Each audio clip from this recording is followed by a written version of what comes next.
Hello, everyone. Welcome back to Streaming Alchemy.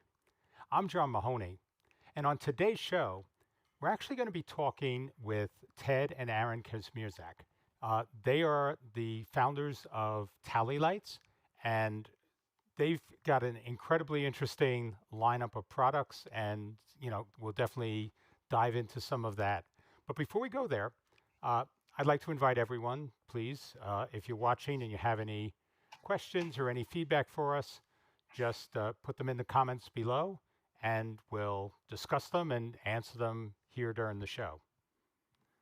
So, uh, as we get started, I'd like to start by talking a little bit about YALLY-LIGHTS themselves. You've probably, if you're in this production space at all, you've probably seen YALLY-LIGHTS in broadcast studios or other places like that.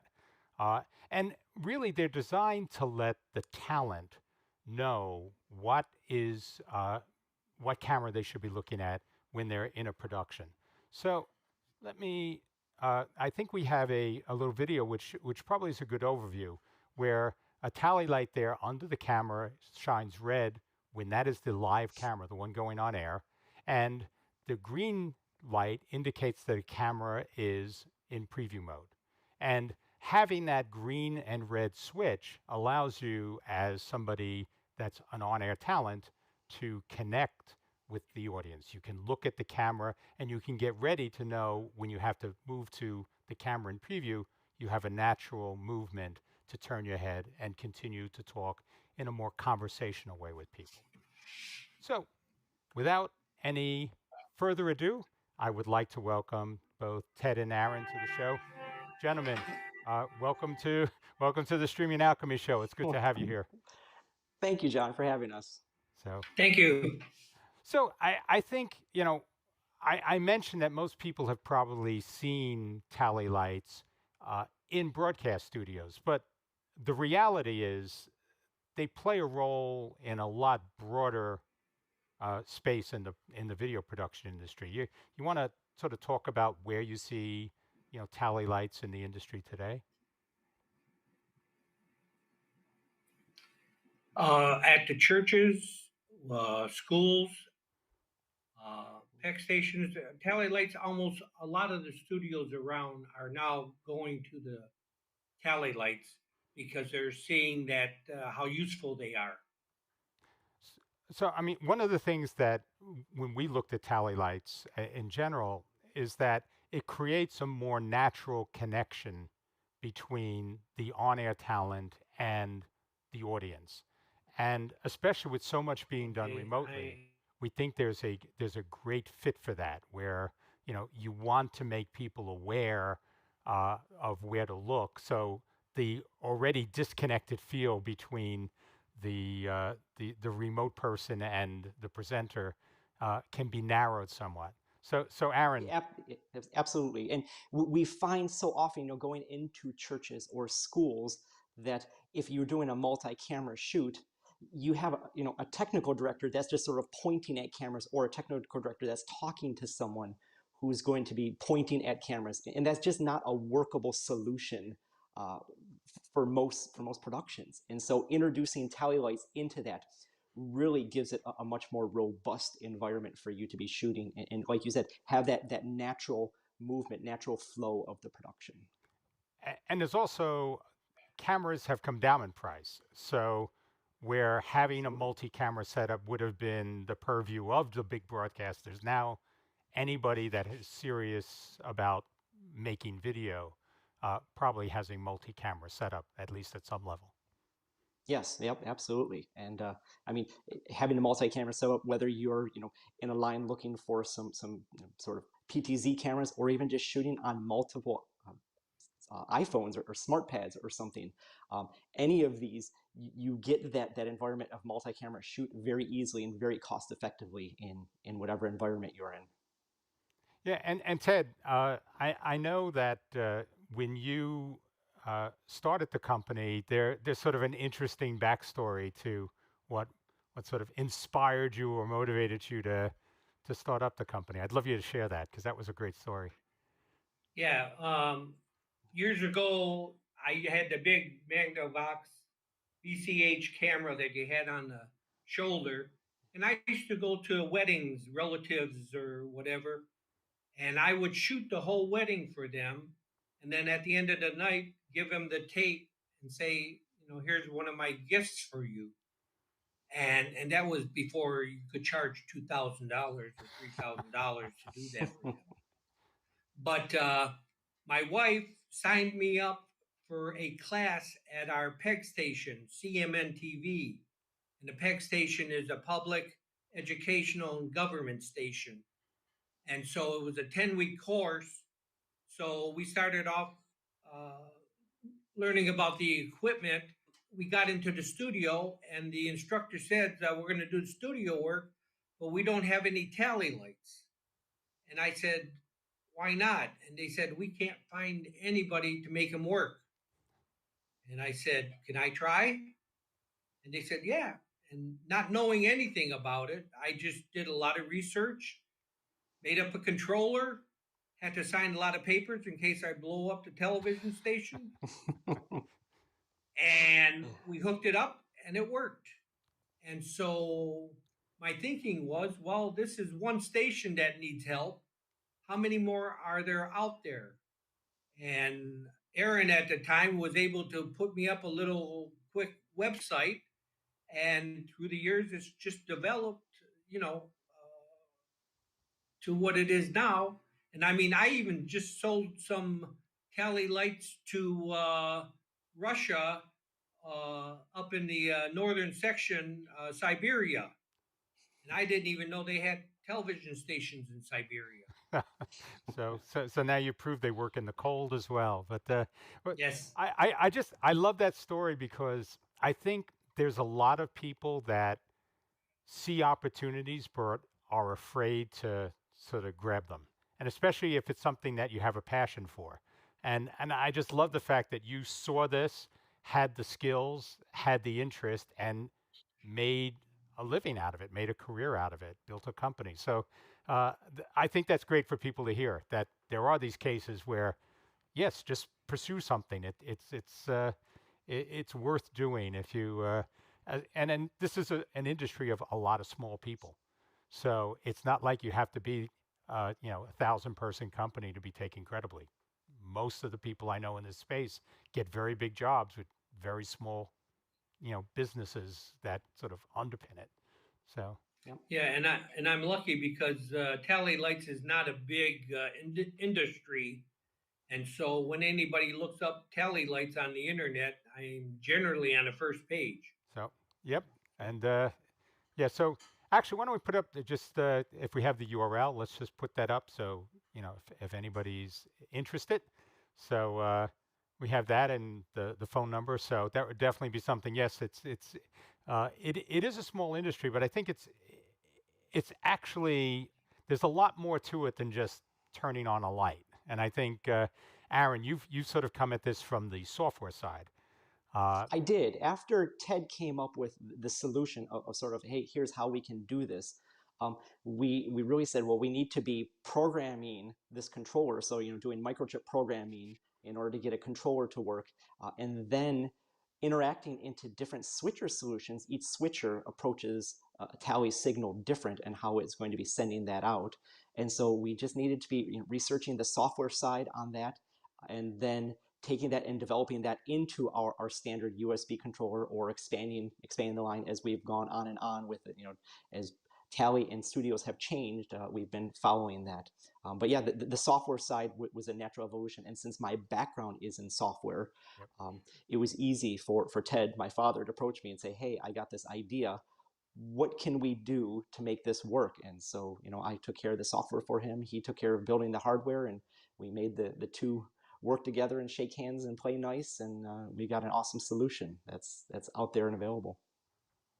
So actually, why don't we talk a bit more now about the actual products that you have? So uh, probably a good place to start is what switchers do you work with? Because that's for most people, that's the one part of their setup that they don't just swap out. They build a studio around that. So why don't we talk a bit about what is covered there? Oh, Rudy, thank you for joining us. Well, most of the switchers we deal with, NewTek being one of the biggest ones, vMix being a big one, Sony, Hitachi. We basically make switchers for everybody. And if For we sure. don't, Yeah. we try to accommodate by seeing if we can do something with it. But we have switchers, like you said, USB switcher, we have the NDI switcher, and then what we call the standard switcher, because a lot of switchers have a DB25 on the back where it sends out a closure signal. Yep. And so we're able to take that closure signal and then put it through one of our controllers and set it up so that it would turn on the tally lights. Plus, we are able to connect to a lot of the CCUs because a lot of times they have CCUs with cameras that have their own tally lights.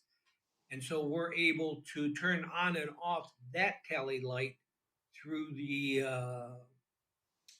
through our controller. So when you talk, so for people that may not know, that's a camera control unit, a CCU, and that does more. That can be everything from painting the camera, where you adjust color and contrast, sort of the whole signal of the camera, as well as things like tally routing. If it's PTZ, it could actually have a positioning controller. So that's it's funny because you talk about DB25, which just makes me feel old because I know what that is. So it's it's Yeah. it's sort of scary there, but it's when you think DB25 just takes you back into a position where you want to get a soldering gun out and just start making your own yes, cables like we used to do a long time ago. yes, back in the Heathkit days. Yep. If we're going to age ourselves, I might as well go all the way here. So, but so this is something where that's really the bridge between the software and the hardware side, where that is a contact closure signal.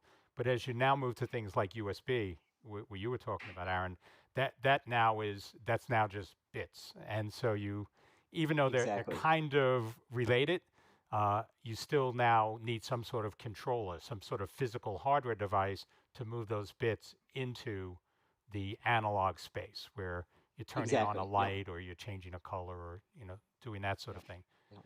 But it's Yep. more than just And light. It's yep. oh, as you asked about, which switchers do we interact with? I would say the list of switchers that we don't interact with is fairly small, and we've always positioned ourselves as a service company, not necessarily just a product company. So, if there's any switchers that someone has a question and says, "Hey, can you interact with this?" The odds are we'll either say yes or not yet because we're looking to provide that solution and to interact with it. And if there's a market for that, absolutely we can research on how to go to any switcher because it's a robust USB package. As long as you're running on a computer that does USB, which what computer doesn't handle USB in this day and age, we can talk to pretty much anything. Yeah, and and the other thing I think is very important because we have the same sort of. Oh, Steven's here. Steven, good to see you. Hi, So Steve. so we take sort of the same approach, and I think it's important is that there are a lot of large companies that are product companies, but I think the real benefit of being a smaller company is that you can focus more on being a solution company where you're not going there saying, which of my products do you want to buy? You really start from the what is it that you're trying to solve, and how can we map a set of products, technologies, insights onto that need and come up with something that actually solves the issue. So I think Yeah. that's great as a small company. And people don't always see that. They'll look at, oh, I don't want to deal with somebody that small. But the reality is you get something very valuable when you deal with smaller companies. Yep. Yeah. So let me actually, I have a video here I'd like to play, which was us setting up the tally light system. We have an NDI tally light system here. So let me see if I switch this over here. Okay. So, I mean, we found that it was really pretty simple and straightforward to do this, where it uses USB for power. So with NDI, there's not a lot. We had the network connection in, which is where all the signaling is coming. And then to attach each of the tally lights that we had here was really just an 1/8 inch, 3.5 millimeter tip ring sleeve cable, very standard. But as you did this, it really is, I mean, I know I cut through time there, but it really is as simple as that when we're looking at it. And from the software side, uh, let me just see if I play this here. Okay. So from the software side, oh, sorry. I, We can uh, watch that one again. yeah. I enjoyed it. It really was as simple as just going here and picking the different settings for which light is influenced by which camera or which NDI video source. Because with NDI, it sort of opens the world a little broader outside of just cameras. So Ain't that the truth? Yeah. so Yeah, it was a whole paradigm shift for us to switch into NDI and sort of the IP based, because within that, we're not thinking about camera 1, camera 2, camera 3. It's just camera sources that are out there. And so, a camera source could be anywhere in the world. And so then we're taking that and mapping that particular source to one of our, standard light inputs there. And so, trying to think, how do we do a software that and hardware that would make sense within NDI, because NDI is just so much bigger than a brain can really wrap its head around when you say the whole world becomes your studio. yeah, and because you then start to think as you look at it that I can have a switcher feeding another switcher, which for a lot of productions that makes sense, where you may have remote cameras coming in and in studio cameras, and they're both feeding up into a single switcher. So it gives you different ways now to think about what's a camera anymore. You know, Exactly. is a what we're doing right here. These are actually three cameras, even though like Aaron, you're in Texas. Ted, you're in Michigan? Michigan. Yep. Detroit. So Yeah, Michigan. so and we're in New Jersey, but this is the nature of productions today, where you have that sort of broad distribution of talent, and Taryn, your point, you said IP and NDI open up a lot. This is where I think it's really interesting, is that all of this now is IP based at some level, even if at the upper levels it isn't. Somewhere down low it becomes IP and it gets moved around. Yeah. So that's really going to be an interesting thing to see, where all of this goes, and the changes that we've had over the past year. How many of those are going to stay because we found that, hey, there's great efficiency in that sort of production model. Right. You're right. And there's still a need for a physical studio out there. But going to IP, man, it just makes it that your studio can be anything, can be anywhere. It's like when the music industry transitioned from big music studios into going into people's bedrooms on keyboards and on computers. Yep. Doing music. I mean, it's been shocking what it's done to the industry. Yeah, but the real point behind this is that it's still about connecting with an audience. It's still about having that sort of that eye contact, that sense of I'm having a conversation with you and not just like talking at you. And that doesn't change. And so the need to have that awareness to be able to say, I know where I need to be looking. I know how I need to make that eye Yep. contact. That hasn't changed. And the opportunities though now are much broader in some ways, because you have a lot more people that can potentially be on camera and need to have that situational awareness.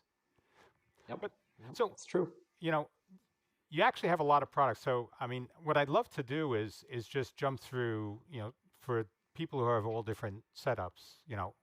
I love NDI here, but a lot of people are still back to the old copper model of connecting everything. So, why don't we talk a bit about? Let me see. I got cabling here, so I'll do this. So you actually have a lot of different ways that you can connect the tally lights to controllers, where you want to get the signal. So Ted, I mean, I'm guessing, you've probably developed all of these and wired them all up that first time in the garage to make sure it all worked. So, you know, Right. Well, like the first one up in the upper left corner is our XLR, And what that is you plug the one end into our tally light, you plug the other cable end into the controller, and then you can run as much XLR cable as you would like. Up generally in the 600-foot range. Yep. And likewise, you got the Cat 5 down in the lower right corner. The same thing. You put the two cables in and then run all you want. The B and C, or a cable up in the upper right, that will only provide programming because it's just two wires in a Yep. BNC connector. And then the cabling down in the lower left is a Oh, Ted, I think we're losing you there. Just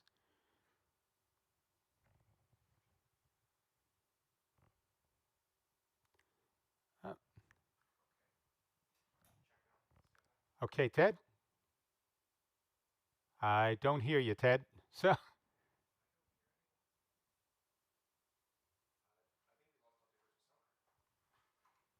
okay, hold on 1 second.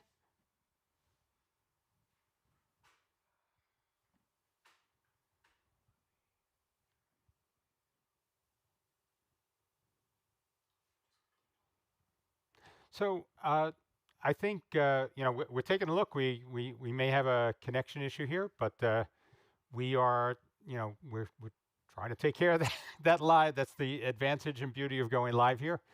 But Lee, so right now, Lee Love just asked a question about whether it's possible to have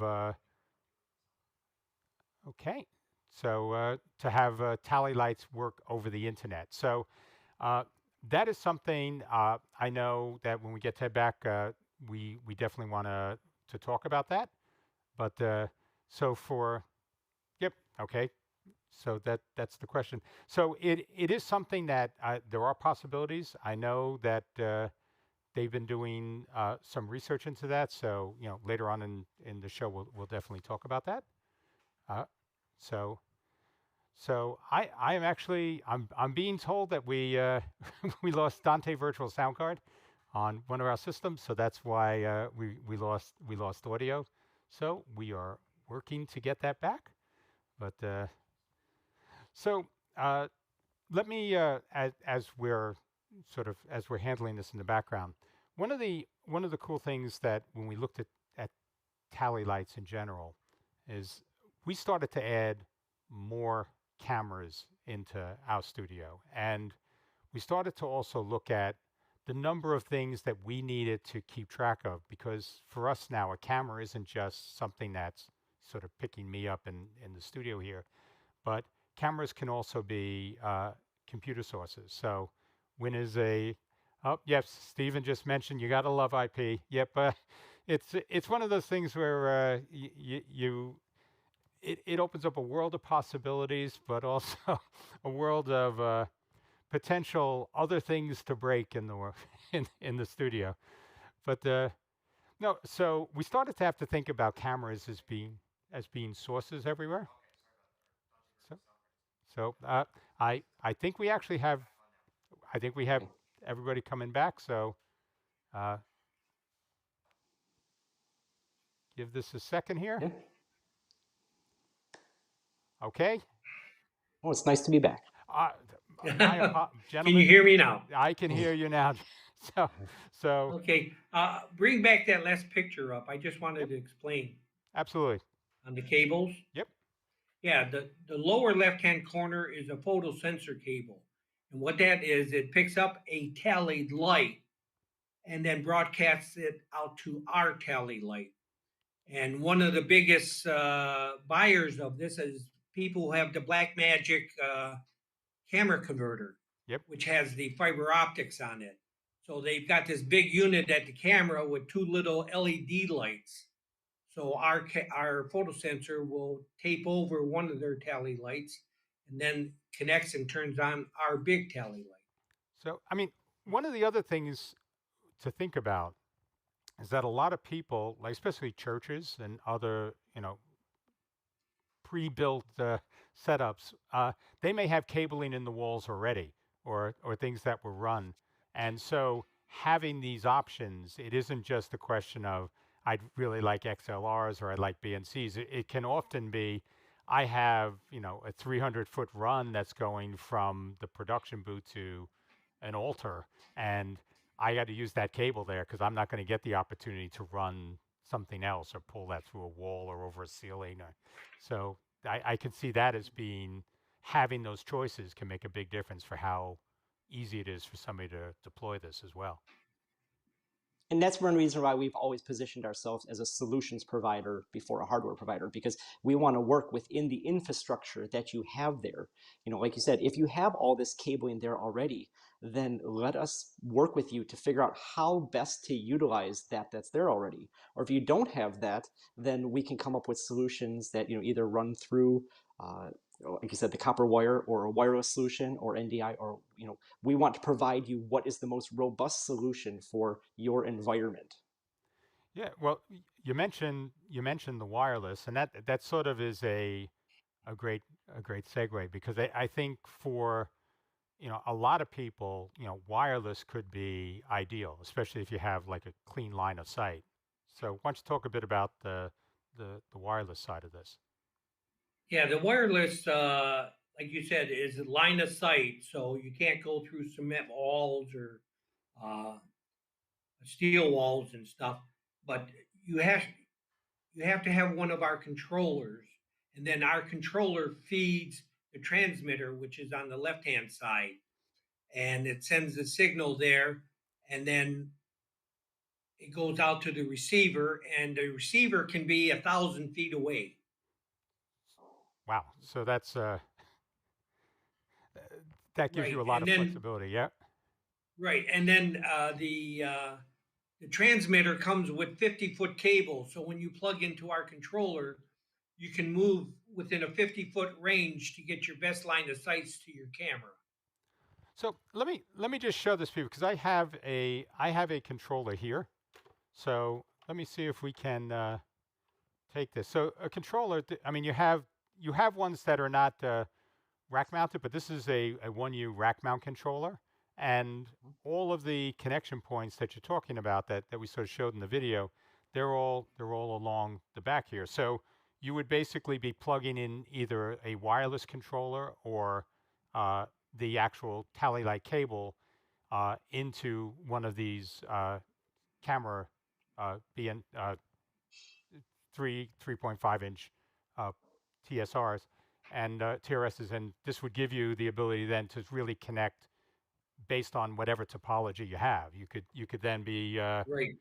using some wired, some wireless, and sort of mix it up, and they'd all ultimately be coming into sort of these is the camera lights. So yeah, Stephen is just mentioning that they use wireless tallies at his church, and I can definitely see in churches where most of the time the production section is at the rear of the church, and everything that the signaling all has to take place at the front. But I think it's important for people to understand, even that's not a traditional broadcast space, but it is a space where you are trying to you're sharing, you're connecting.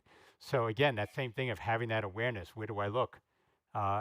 It's becoming more and more important. So this wireless thing, I could definitely see as being a great fit there. Yeah, and it just offers you the flexibility of if you have your cameras that are moving around frequently and you don't want to have the wired connection, wireless is a great option. I mean, we've had the wireless solution put in to football stadiums where they wanted to have cameras around with tally lights at different points within the stadium, and it was a great solution. Yeah, so that means that for powering this thing, this would be something that you'd be able to do off of like a camera battery or something like that as well. Then, so that's would be Yes, yeah, it comes basic with a 9-volt battery on it, oh, okay. but we can put a cable on it that could go into if you got power coming out of your camera or the battery on the back, or as long as we can get 5 volts from somewhere, we can make it work. So Yeah. So yeah, and the other thing, when you talk about that is, having a range of like there's mounting options for all this stuff. So I mean, if we just switched over here, I mean, if you're going to use the wireless, you're going to need to be able to have some way to sort of mount it on the camera because it's a little bulkier than your traditional sort of cold shoe. But I know that that's something that, like I said, the full solution, you've actually added this as a capability into your, well, not a capability, but a part of the solution set you offer to people so they don't have to jury rig it all on their own. Right, and a lot of them have a monitor that they want to mount with my wireless system for the cameraman, and that's what that cam caddy at the bottom is.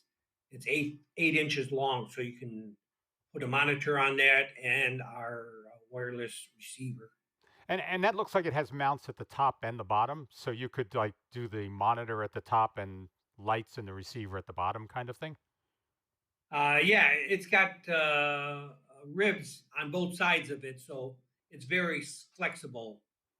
So, all right. So let me see what I else. was going to say, and the one at the top is cold shoe mount. A lot of the Blackmagic cameras do not come with a cold shoe mount. They have a quarter 20 tapped hole in them. So that unit at the top will screw into the quarter 20, and then you could have a cold shoe for either mounting our tally light or if you had a monitor that you wanted to mount. Yeah, because I mean, a lot of people are using like they call them cages on cameras now, which are basically sort of a frame with all different types of screw mounts on it. So this would, Right. that would be a real good fit for that. The other thing which I thought was really interesting, let me switch to, is the fact you have what's called a swivel mount, which I'll just sort of hold this up here, where you can take and position this any way you want when you mount. Uh, I mentioned when we were going through trying to reconnect the audio here. I mentioned that we're using sort of non-traditional cameras, things like a computer that could be, is this computer what's on this screen live now? This is ideal because you could actually mount this to a computer monitor and sort of have that sitting there from the back of the monitor coming out. And it's a much more natural fit for something that wouldn't even have a cold shoe. I mean, that's not the kind of mount you do on non-traditional video sources. Right. And the mount on it is Velcro. Yep, it is Velcro with stick-on, so it's perfect. You don't expect anything to be on the system you're mounting it to. So we thought that was great when we started playing with it. So uh, yeah, were you? No, it just I keep saying this over again. We try to be a solutions provider. You want to put a stick as tally light somewhere? We'll come up with a solution for you to get that tally light wherever you want it. Yeah. So I mean, it's funny because Ted had sent me a picture of the what they call the contact closure, which I thought was pretty cool as well. This is another case where you were talking about having the small monitors mounted on cameras. This is a case where you could actually use the signal to connect the uh, camera monitor and your tally light. So when you got sort of that contact closure, the signal that you were live or off air, that you'd be able to have that now show in both a monitor as well as the light in front. Yep. And our contact closure device, takes the signal coming into it, will output the contact closure, but it's also outputting, it's just a pass through for your voltage going through it also, so that if you want to send it to a CCU camera control unit that has the contact closure, but you also want to be using a tally light of ours with that, we allow them to be used in tandem. So that's cool. So I had Mike had a question here. He says, "How is the tally light? If we jump back to the picture, we showed this picture with this tally light mounted under a PTZ optics camera that was probably at the back of a church. Mike was asking, how is this powered? So why don't you talk a bit about like power to this, because it really is." Well, yeah, the one that's mounted under the PTZ camera has a cable going back to our controller because our controller outputs the 5 volts that's needed to to turn the tally light on. So Yeah, so that's all you just have to get the power. That's all coming through traditional Yep, cable. right through the cabling. So yep, exactly. Yeah, it's And regular even pushing, headset cable. yep, and yeah, even it pushing the is. signal through that cable, it keeps a good, strong, bright light there. But if the brightness is too much for you and your environment, there's a dimmer knob right on the back of the tally light that allows you to turn that down to adjust it to how bright you want your forward-facing tally signal to be. Yeah, and that's a good point you raise, because there are two tally signals on here. There's the rear facing. So if you were the camera operator, you'd be able to see what's going on and know that if this is in preview or program, or if you're coming up, as well as for the talent.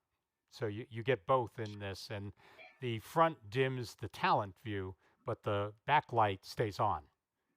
That's correct? Right, and you can dim it all the way to off.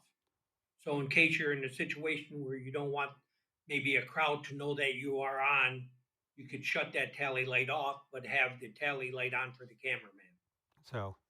So again, that's just one more piece of the puzzle for people with whether you're doing it and you're using it, like you mentioned, with a camera operator, or you're doing it like we do, where it's mostly PTZs and fixed cameras. It sort of can work around both sides to that. Yeah. So one of the other things, because at the beginning we were talking about NDI and what a difference that makes. So what I'd like to do is I'd like to play a short video which shows us we had a configuration with an NDI adapter. And let me switch over to this. Let's see, give me a second. So, so we were using a NewTek Spark Pro, and everything that we had set up with this, as soon as we plugged the Spark Pro in, the system was able to sense when the camera connected to that was on air or off air. And so it was actually, it's really eye-opening, because that as a device is what becomes the camera. And then you can plug anything into that and it doesn't matter. So the flexibility of saying I can use these converters now to go from NDI, from a traditional SDI or HDMI camera into NDI, that's there now. So even people in more traditional environments could go with the all IP based solution and make that work as well. Yep. Yep, and with the like the spark you were showing there, anything becomes a source, like you had said out there. So this NDI spark, that is a source, or a camera could be a source, or your laptop could be a source, or your iPad could be a source, because NewTek provides tools to make pretty much anything that you want to be a source out there and available for you on your network. If you're using a computer and you want the PowerPoint to become now a source, we can grab that, and that once it's a source out there, our software can detect what sources are there, and you can map that to a tally port on our controller that will then light a light, and it gives you incredible flexibility to define what your studio space looks like. Yeah, because I thought that was really great. Let me call up the. This is a picture of the configuration panel, and we have it. The Reader's Digest version for the Hard of Seeing edition, which is kind of my size for most things on screen. But it really is incredibly simple. You will take, these are all NDI sources that you'd have running down the side, and then you can just say, when this light goes, which light do I want to associate with this NDI source? And it's as simple as sort of a checkbox that you put next to something to make that connection happen. So we thought it was going to be a lot more complex when we first had it. It was like, oh, this is easy. And I'm thinking that's a website that you've actually built into the controller for this. That's exactly what that is. Right within our controller, it's just a web server that's running on there, and so we do all the configuration direct onto that. And the configuration, as you show the checkboxes on your screen there, you could even take multiple sources and map them all to light number one. So depending on, any of those sources go live, it could light your light number one. So you're not locked into one source to one light. Yeah, I didn't think of that as a, but yes, it's especially if you're going to be doing something like I need a camera and I need my computer monitor and other things. So all of those could be my tally light. So, Yep, exactly. well, this is actually a good segue because uh, one of the things I want to ask you is what is the coolest use case that you guys have seen? Something that you never envisioned when you developed this as a product. What was the coolest thing you've seen somebody do with it that you're like, oh wow, I never thought of that. That's a toughie. A lot of them have equipment in between. It's hard to say, but I While really he's can't thinking of think that, but while he's thinking, let me answer what the coolest use case is. I think it was it SpaceX that came to us and said they wanted a solution, and so for doing all their camera shoots as they're either in studio doing camera shoots or on the pad shooting off rockets. They came to us and they wanted a tally solution for that, and Ted said, "Absolutely, we can do that. We'd love to work in the aerospace industry. That'd be cool." So, oh yeah, I mean that is so cool, and it's you're sort of at the forefront of the next generation of rocketry. Where you're Yep. sitting there. It's a very different room from the big old NASA rooms that you're used to with huge metal frames with tons of gear. So, Exactly. so, So, okay, that was mine. So I'm sorry to interrupt there, Ted. Okay, the other thing is, I don't know if you've been to the NAB in Las Vegas, yes, but we set our tally lights and controllers are set up out there in their main studio that they shoot from out there, and it was interesting because they have everything up high through stuff. They had going down a track from the prompter. yep. So, but every year we're out there showing our tally lights. So yeah, I mean that's cool because I've actually been. That's the section where they have the big glass booth with the studio in it now, and Yep. Yes. the lighted set with all the PTZ cameras up above. Yep. So that is definitely impressive. That's I always love going out to NAB when it was going on. It's sad that we had to miss a year, yep. but it's great because being there, walking around with Ted, Ted is Mr. Tally Lights to that entire show because there'll be people that will walk up to him when we're at the show just saying, "Hey, I talked to so-and-so and I have this problem with Tally Lights and they told me go find Ted." And Ted will sit and talk with them or have meetings with them at NAB. And so it's just great to see the exposure and how well this Tally Lights product is making great solutions for people around the world.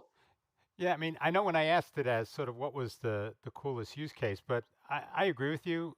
Having the coolest thing is when somebody comes up and says how important your product is to something that they do, and Yes.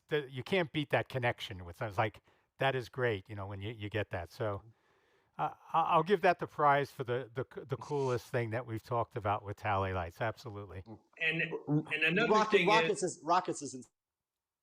Oh, Go ahead, Ted. Sorry. okay. No. oh, Yeah. I was going to say, oh, I lost my train of thought for a second.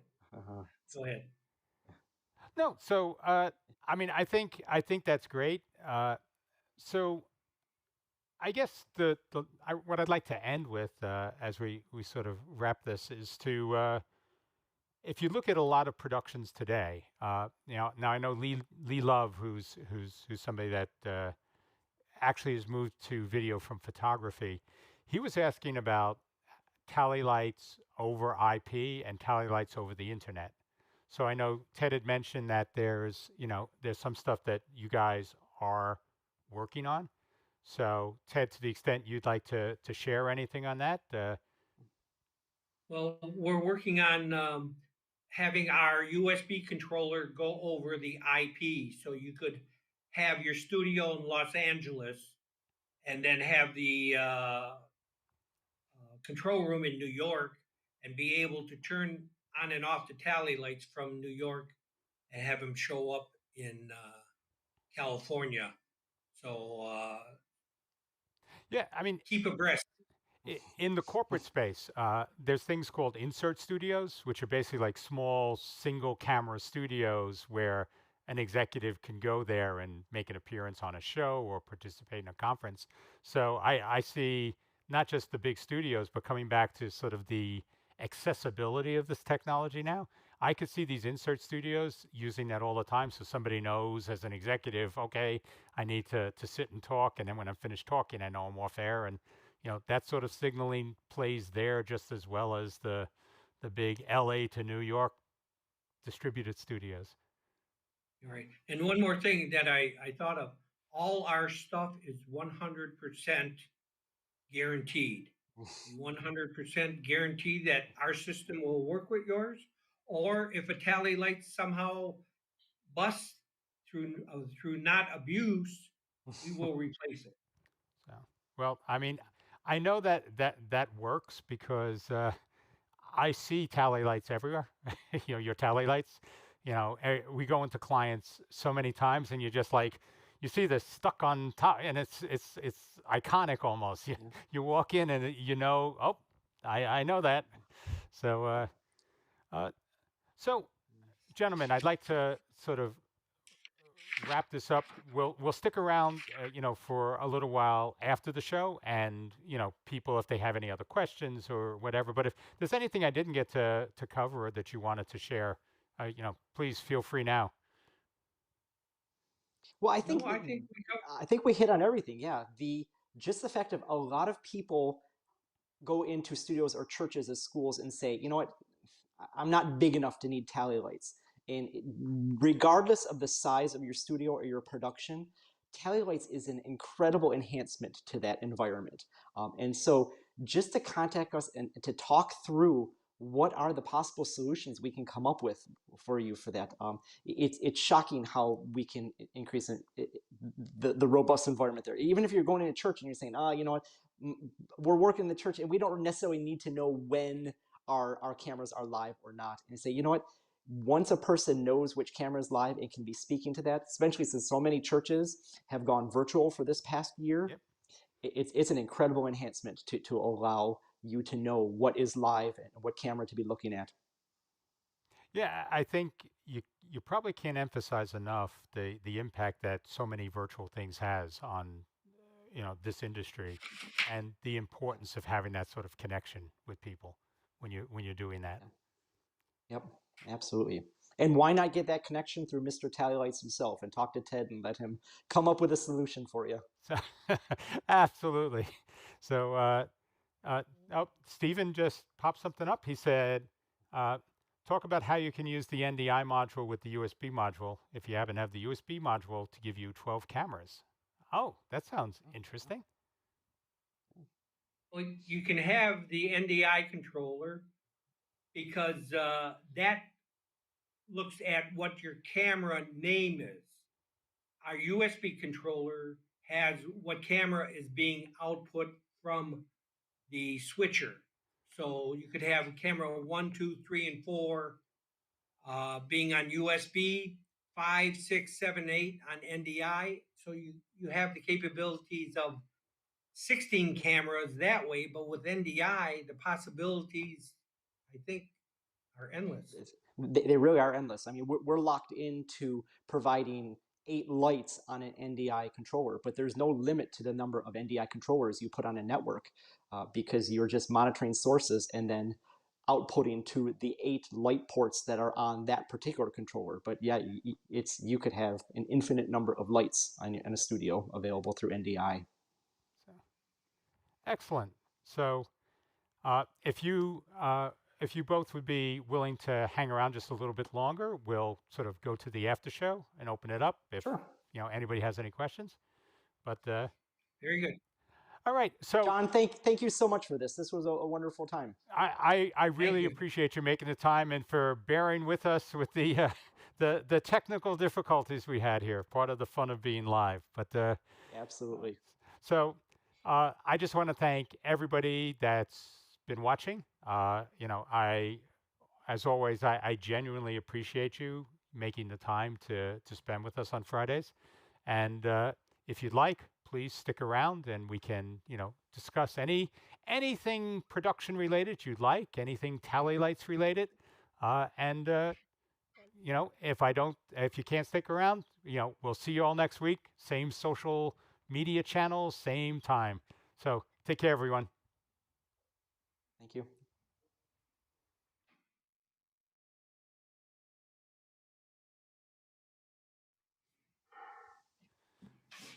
All right. So we Well, we're, that was fun. we're back. That was fun, and I thank both of you for bearing with us as we ran into stuff. But yeah, I think as people start to understand tally lights, you can start to think of whole different ways. So for instance, one of the things I was thinking of in churches, if the choir could get a tally light to know that they're the camera's on them. It's not like a personal tally light, but sort of so this group, this is going to be part of what's in the shot. Things like that where you're working a much bigger stage and it's not always just one camera, one person, but sometimes just that situational awareness to say now we're being filmed, we broadly, so but I could see this in lots of different use cases.